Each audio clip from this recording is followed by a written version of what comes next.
Hi everyone, I welcome you all back to my YouTube channel. Today I'm going to be teaching you on how to cut this jacket with a lapel collar. Let's go.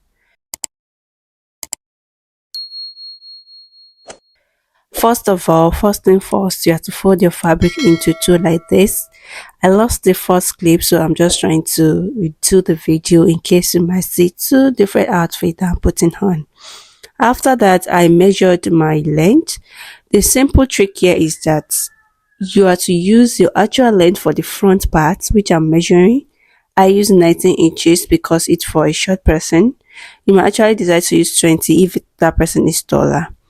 After I'm done with that, I marked 6 inches up front like the way I'm doing now. I marked 6 inches and then you're going to roll that out. Unfold before you mark that 6 inches. Make sure that your fabric will contain your actual bust measurement plus the allowance, because I already measured that and I'm okay with it. That's when I later measured the 6. Right now I'm measuring my bust divided by 4 inches. My bust divided by 4, that's 36 divided by 4, that's 9, plus 2 inches for my seam allowance. After I'm done with that, then I'm going to cut that out and you will see the next magic I'm going to do. Not actually a magic, just kidding. You can see the change of the outfit. I actually, did another video for that. After you are done marking that, this is the 6 inches. I already ironed that out. You can see you have to place it on another folded fabric. That's for the back part. Leaving about 3 inches extension on the upper part. That will allow us to create a slope, and it will allow the shoulder to sit properly. Yes, I already marked that 3 inches and I'm just trimming off the excess to make it more neater. After you're already done doing that, the next thing for you to do is to cut out the down part with exactly the same shape with the front part. The only difference here is the three you added at the upper part. This is when I'm done cutting it out. The next thing for you to do is to pull the upper part up to meet the back part. Do you understand? Pull the front side to meet the back in order for you to create this slope. This you are going to come down by 2 inches or 1.5 for the slope, and you are going to see the way I'm going to just mark that out now. You are going to cut it off. This is just to create a well-laid shoulder actually. After I'm done cutting that, I'll iron the remaining part on the front part like this. I'll iron it on it. After you are done cutting that out, you see the way I lay it on the front part gently like this, leaving about half inches for joining. I hope you get that. 2.5 inches for the width. You can see where I placed my measurement tape and I came down by 3 inches. Then I just give it a round shape like this, and then see what I cut to. I not cut from the down, I just cut the upper part. So when you are cutting your own, don't cut from the down, so it will not give you that. I can't even explain the funny shape it's going to give you.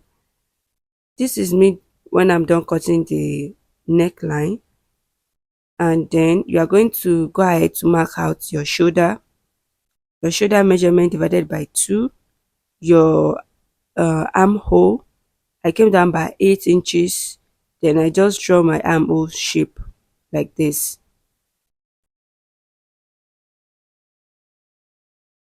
And then cut it. After cutting that, the next thing for you to do is to just reduce the 6 inches extension that you added in the front part. You reduced it by half inches. And this is what I mean by that. We already used 6 and you reduce it by half inches, and I'll show you what that means. I'm just trying to check for my neckline if it is okay, and I got 16, which is okay by me. If yours is 15, you can just reduce it a little. And this is the half inches I mean. When you reduce it by half inches, it will allow you to create a button allowance for yourself.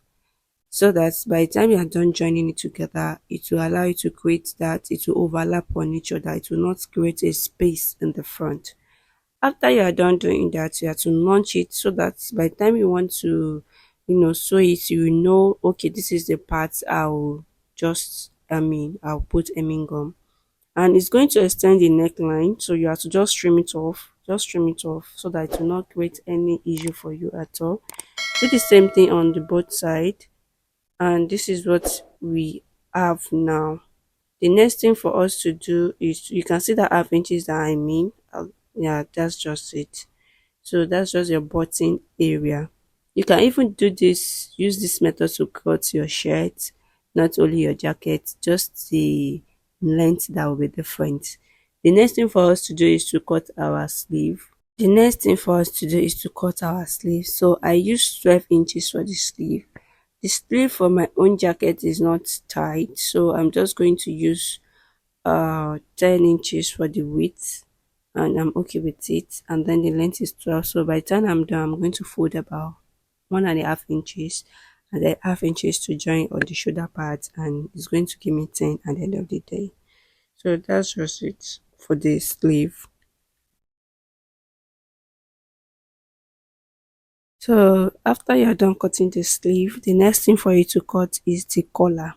And this is where I want you to pay the most attention, if not be paying attention. The collar is just like not a regular collar, and I'm going to show you what that will look like. I want you to pay attention on how I cut the collar and how I fold the fabric. Yes, that means everything is on 4. You're divided by 4 like that. I marked 7.5 because that is where I want my collar to reach. And after that, you can raise up your measurements by 3 at that side, and then 2.5 at that side. Yes. Then you're going to just give it that slightly, like probably want to cut your sleeve, that shape. Do you understand? And you're going to cut it out.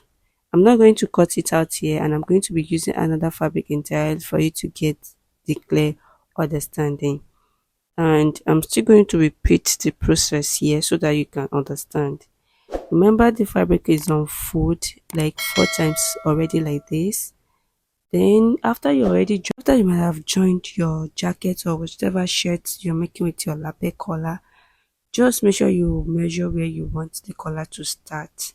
And like I said earlier, this is just for me to cut it out so that you can see what the shape will look like. Then I'll cut. You see that where that curvy shape is? It is not where you are going to join to your shirt. The straight part that I'm going to cut into 2 now, it is where you're going to join to your shirt. So the thing is, you're going to cut it into 2 and then go to your sewing machine, just sew the part I'm marking now. You're going to sew it, iron it. You can even add hemming gum to it, and then open it out so that it's going to give you the good sides of the fabric, and notch the center. The center is where you're going to join to your what? To your already made shirt, remaining the collar, and that's just it. And this is, I'm just trying to cut out the pocket. I use 7 by 7 for the pocket side.